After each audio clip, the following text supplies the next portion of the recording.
Refusez l'OM.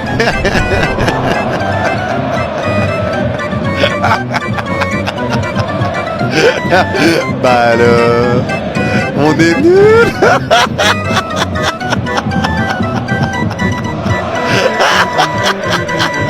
C'est trop, c'est scandaleux. Encore une fois, l'OM subit une injustice. Derek Cornelius se prend un deuxième jaune sur cette action alors que le défenseur marseillais touche le ballon en premier. Le président de l'OM, Pablo Longoria, a quitté le match, mais c'est totalement logique. Encore une injustice, surtout que l'OM a écrit cette semaine à la direction de l'arbitrage pour souligner le manque d'intelligence émotionnelle après la désignation de Jérémy Stina à l'origine de l'expulsion injuste de Mehdi Benassia en Coupe de France face à Lille. Et encore une fois, monsieur Jérémy Stina prend une mauvaise décision. Deuxième jaune sur Derek Cornelius. Alors je peux vous garantir, il n'y a jamais jaune sur cette action. Et en plus de ça, vu que c'est un deuxième jaune, la VAR ne peut pas intervenir pour signaler à l'arbitre qu'il a pris la mauvaise décision. Mais au bout d'un moment, c'est une dinguerie. Chaque week-end, l'OM prend une injustice. Mais c'est une folie. C'est une folie. J'ai l'impression que tous les week-ends, je fais une vidéo pour parler de l'arbitrage. Mais à chaque fois, c'est justifié. Je vais vous dire la vérité. Oui, l'OM dérange en Ligue 1. Oui, on se fait toujours douiller par l'arbitrage. Ok, point barre, point final. Match aller, on prend 3-1 face à Auxerre, dont 3-0 à la mi-temps. Au match retour, on prend 3-0 fin du match. En double confrontation, Auxerre a mis 6 buts à 1 face à l'Olympique de Marseille. Mais sans déconner, vous avez pas honte? Tu te prends 3-0 à la mi-temps chez toi? Normalement, tu dois aller chez eux avec un esprit revanchard. Mais ce soir, vous avez été nuls. Mais tous nuls, il n'y en a pas un pour attraper l'autre. Je suis désolé. Certes, oui, il y a eu des problèmes d'arbitrage. Je suis d'accord avec vous. On se fait couiller sur le carton rouge de Cornelius. Pas de souci. Mais sur les 90 minutes, aucune révolte, aucune intensité. On joue à la baballe. Je vous dis la vérité, on fait des passes à 10. Et je commence à en avoir marre que les 45 premières minutes, à chaque match, on passe à côté. C'est une folie. On se réveille en deuxième mi-temps. Et même ce soir, en deuxième mi-temps, c'était dégueulasse. Je vous dis la vérité. Prestation dégueulasse ce soir. Je veux bien l'arbitre, je sais pas quoi. Mais en 2 matchs, 2 défaites, 6 buts encaissés, 1 but marqué. Allez où votre dignité au bout d'un moment? Les Marseillais, tout ça pour ça. Tout ça pour ça, ça recrute des Guiri, des Benasser. Ça parle du meilleur milieu de terrain de la Ligue 1. Tout ça pour encore se faire taper par Auxerre. Et s'il vous plaît, commencez même pas par l'arbitrage, les gars. Parce qu'au bout d'un moment, arbitrage par arbitrage, à aucun moment, dans aucun monde, avec les joueurs qu'il y a à Marseille actuellement, tu peux perdre 3-0 contre Auxerre. Je suis désolé, les frères. Arbitrage par arbitrage, à 10 contre 11 par 10 contre 11, carton rouge ou pas carton rouge, ça veut rien dire du tout, les gars. Tu peux perdre, tu peux faire un match nul, je veux bien. Mais perdre 3-0 contre Auxerre, avec la qualité qu'il y a du côté de l'Olympique de Marseille, franchement, je vous dis la vérité, c'est impardonnable, les gars. Je vous le dis. Et franchement, je trouve que c'est vraiment du gâchis, parce que là, depuis le mercato, l'OM était bien parti. Vraiment, les recrues du côté de l'Olympique de Marseille ont fait énormément de bien. Guri, il en veut depuis qu'il arrive à Marseille.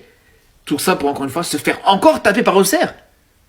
Faut se dire quand même, cette saison, Marseille, au match aller comme au match retour, c'est une défaite contre Auxerre. C'est 2 défaites contre Auxerre, 3-1 au match aller et 3-0 au match retour. Non les gars, franchement, je vous dis, c'est décevant, vraiment. C'est une dinguerie de se prendre 3-0 à l'aller, 3-0 au retour par la JA, les gars. La JA. Mais il y a une autre équipe qui nous a aussi mis 3-0 à l'aller. Qu'est-ce qui va se passer au match retour, les gars? Ah, ils ont cassé le prêt. Il est reparti à Manu. C'est ça l'explication, parce que je vois plus Greenwood depuis 3-4 matchs.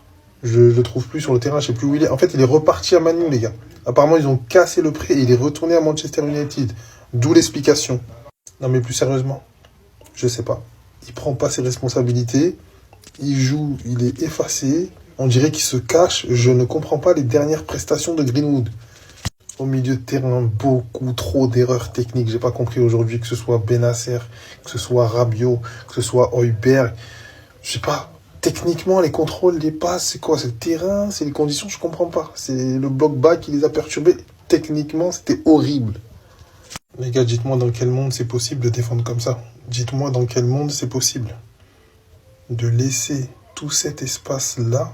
Normalement, c'est très bien que les défenseurs doivent s'arrêter au moins à la ligne médiane quand il y a un attaquant qui attend la contre-attaque. Je sais pas, c'est du b.a.-ba, c'est du football qu'on t'apprend en U8. Moi, j'en ai marre, je comprends pas cette équipe.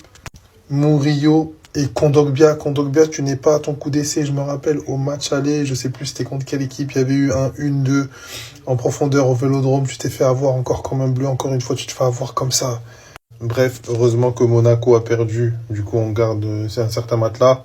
Arrêtons définitivement de regarder ne serait-ce que du coin de l'œil le PSG. Parce que voilà, hein, et concentrons-nous là où on est. Hein. Bah alors comme ça, je suis trop dur avec Quentin Merlin. Je sais pas combien de matchs il aura besoin de nous niquer pour que certains ouvrent les yeux sur cette fraude. Parce que oui, c'est une fraude. Déjà, il avait l'occasion de rattraper son erreur. Parce qu'on va revenir sur son erreur après. Hein. Dans la surface, il réussit à éliminer le défenseur. Et au lieu de tirer de son pied gauche, il ne trouve rien de mieux à faire qu'une simulation. Il nous fait une Théo Hernandez. De 1, il y a la VAR, donc ça passera jamais. Et de 2, tu pouvais finir, pourquoi tu te jettes? Pourquoi tu te jettes? Et maintenant, on revient sur sa défense de défenseur d'Affronti en pré-excellence sur le terrain B. Là, il y a une transversale déjà. L'alignement, il est catastrophique. Toutes les occasions d'Auxerre en première mi-temps passaient sur son côté. Son côté, c'était le Jarret. Hein? Tout le monde connaît à Marseille. C'est la rue des Tempes. Eh ben, c'était le côté de Merlin. Ensuite, la distance de marquage, elle est catastrophique. Normalement, c'est 1 ou 2 mètres. Là, il y a 4-5 mètres. Normalement, tu l'emmènes vers l'extérieur, à la limite, le joueur. Non, il se fait éliminer. Mais comme un cadet, les gars. Facilement, le joueur, il fait un crochet lent, mais lent, et il passe. Bon, ok, la frappe, c'est un exploit. Sur 100, il n'en met pas 3. C'est incroyable, ça va dans la lucarne. Mais il ne doit jamais se retrouver aussi facilement dans cette position. Mais continuez, hein.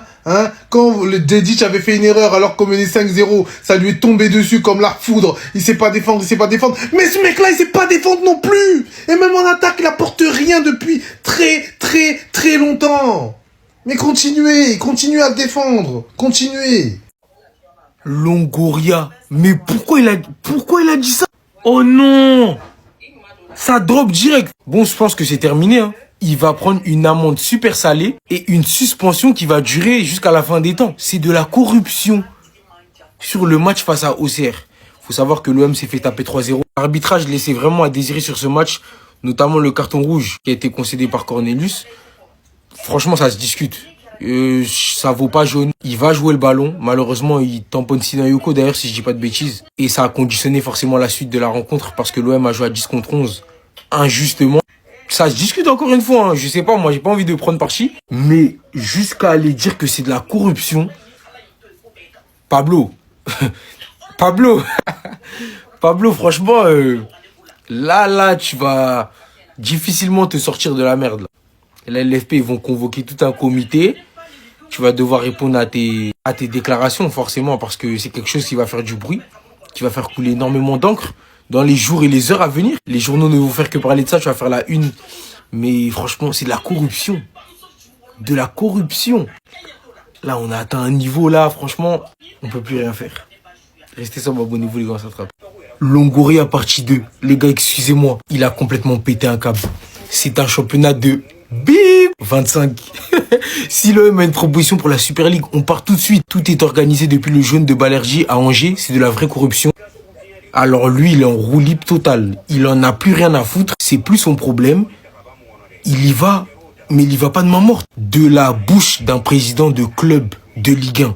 Qui plus est de l'Olympique de Marseille. Considéré par énormément comme étant le club français le plus mythique.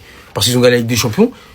Dire ça, mais c'est un truc de ouf, les gars. Déjà, il remet la Super League sur la table. On avait mis cette idée de côté. Énormément de fans de football s'étaient plaints et offusqués de la création de cette compétition. Et Pablo Longoria, il est favorable à la Super League. Quand tu sais que en Espagne, il y a à peu près les mêmes problèmes et qu'on se plaint énormément de l'arbitrage, notamment sur ces derniers matchs. Le Real Madrid est également victime de l'arbitrage ces derniers matchs. Il faut se le dire, faut pas avoir honte. Et qui a décidé de créer la Super League? Rappelez-moi, Florentino Pérez. Il va en profiter de cette histoire pour... Ah les gars, ça va être terrible là, ce qui va se passer dans les jours qui vont suivre. C'est un truc de ouf. C'est un truc de malade. Mais franchement, moi, je comprends l'énervement de Longoria. Se faire avoir par l'arbitrage, ça fait... Les gars, faut comprendre. Je vous jure, faut comprendre. D'autant plus quand c'est super flagrant. Quand c'est des petites erreurs humaines, tranquille, y a rien de méchant. Mais quand c'est flagrant, les gars, quand c'est trop gros, ça explose forcément. Longoria, Yako, restez sobre, abonnez-vous les gars, ça attrape. Ah mais c'est sévère. évidemment, c'est sévère. On a quand même donc Cornelius, défenseur central, sur un ballon où il vient intercepter, il vient couper une trajectoire face à la balle, qui se retrouve, c'est tellement son geste est maîtrisé, qui se retrouve dos au ballon pour se tourner et aller mettre une aile de pigeon. Tout ça dans un geste absolument pas maîtrisé, encore une fois, pour finir sa course et finir son geste avec le genou directement en avant dans les côtes de l'adversaire, qui lui est juste un ailier, qui essayait de prendre la profondeur en profitant de la balle donnée en profondeur par son latéral. Oui, et on nous explique que là, c'est scandaleux de mettre un carton jaune là-dessus.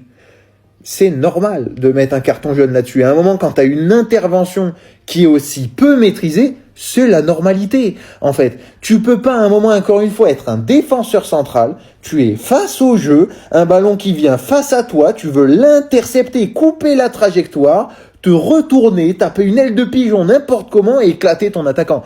Non, tu peux pas faire ça. Effectivement, c'est carton jaune. Mais ce qui est catastrophique, c'est qu'aujourd'hui, on a encore une fois des Marseillais, et surtout des dirigeants marseillais, qui se cachent derrière ça, alors que le vrai problème de Marseille, c'est que le niveau de jeu ce soir, il a été catastrophique. Mais par contre, attention, c'est interdit de parler du niveau de jeu pour les dirigeants marseillais. Le premier qui parle du niveau de jeu, il est viré à Marseille. Comme ça, c'est simple, comme ça, c'est rapide, c'est efficace. Par contre, arbitrage, oh là, vous avez quartier libre, les gars. C'est toutes les excuses du monde, c'est l'arbitrage. Chaque fois que tu perds un match, c'est l'arbitrage. Comme ça, c'est pratique. Mais les gars, en vrai, le carton jaune, il a rien de fou. Il est normal. À un moment, tu peux pas arriver. Il y a rien qui va, les gars, sur cette intervention. Il y a rien qui va. Cornelius, il maîtrise pas son geste. C'est n'importe quoi son intervention. Il vient fracasser l'attaquant. Et si on avait eu la même situation à l'inverse, et qu'on avait eu un Auxerrois qui n'avait pas été sanctionné d'un carton jaune, on aurait eu la même chose avec Longoria dans les couloirs en train de péter un câble en expliquant que son attaquant, il aurait pu finir avec la côte flottante qui est en train de se balader et direction l'hôpital. Et on aurait eu exactement le même sketch de Longoria, mais effectivement, comme tu as perdu ce soir, il faut encore trouver des excuses, il faut encore se plaindre, mais il y a toujours, tous les jours, il y a jaune. Tous les jours. C'est un moment, quand tu as une intervention aussi claquée, oui, il y a jaune, tous les jours. Quand est-ce qu'on va arrêter cette mascarade? Parce que là, c'est une dinguerie, les amis. Faut dire ce qui est, on s'est fait littéralement voler, les gars. Donc là, on donne un carton rouge à Cornelius, les gars. Vous voyez bien, il touche le ballon. Dans l'élan, il touche le joueur. Est-ce que ça vaut un carton rouge? Soyez réalistes, soyez sérieux, les gars. Et là, sur le penalty, on ne donne pas là le penalty de Merlin. Mais le pire dans tout ça, c'est qu'on le savait. C'est ça le pire. Le pire, c'est qu'on le savait que cet homme-là, il allait nous la mettre à l'envers. Sur le penalty de Merlin, personne ne lui demande d'aller voir la vidéo. Personne ne lui demande. Ça coûte quoi d'aller te déplacer? À chaque fois, c'est la même histoire. Tout le temps. La VAR ne les appelle pas. Ils refusent le penalty. On regarde, c'est litigieux. Tu peux le siffler. Comme tu ne peux pas le siffler. Allez, d'accord. C'est du 50-50. Mais déplace-toi et va le voir. Tout simplement. Ici aussi, tu peux le donner comme tu ne peux pas le donner. Mais ici, c'est trop sévère. Beaucoup trop. Et pareil, il ne va pas voir la VAR. Trop, c'est trop, les gars. On s'est fait hagar en 4K 6-1 sur l'ensemble des deux matchs. Peut-être on joue le Barça 2012, on sait pas. Mon gars, je vais faire un gros plan sur toi, on n'en peut plus. La première chose qu'on t'apprend quand tu commences le foot en poussin, c'est de défendre de 3/4 et d'emmener ton adversaire sur le côté. Il t'a même pas mis une feinte, il t'a même pas mis de passement de jambe, il arrive à rentrer dans l'axe en conduite de balle. Non, je sais pas ce que De Zerbi te trouve dans les premiers 60 derniers mètres, c'est un joueur extraordinaire. Il a la technique d'un milieu de terrain. En phase défensive, il a beaucoup progressé. Il faut juste qu'il améliore ses 20 derniers mètres dans les passes décisives, les frappes, la conclusion. Il a ma confiance et celle de l'équipe. Moi, j'ai plus confiance en lui. Mais quant à Merlin, tu n'es pas le seul responsable. Adrien Rabiot, enlève-moi tes tresses. Rabiot, Guiri, Greenwood, Luis Enrique, on dirait qu'ils jouaient contre des U18. Il y a aucun changement de rythme. C'est brouillon. Auxerre, ils sont venus jouer en bloc bas. Comment tu veux déstabiliser un bloc bas sans mettre de vitesse dans les transmissions? Et pour finir, la cerise sur le gâteau, ce qui vient couronner le tout, le carton rouge de Cornelius. Pas le carton rouge, le deuxième carton jaune de Cornelius. Comment tu peux être normalement constitué et mettre un deuxième carton jaune sur ça? Le poteau, il fait une aile de pigeon pour défendre. Dans la continuité de son geste, il vient taper la côte. Peut-être que s'il a pas de jaune, vas-y, tu peux lui mettre un jaune. Mais tu peux pas lui mettre rouge sur ça. C'est dommage, on aurait pu mettre une belle distance en mettant 8 points à Lille. On se retrouve à 5 points. Vraiment, Auxerre, ils sont venus nous dépouiller. Dites-moi ce que vous pensez en commentaire, les gars, n'hésitez pas à vous abonner, vous êtes des bons, nous, on avance.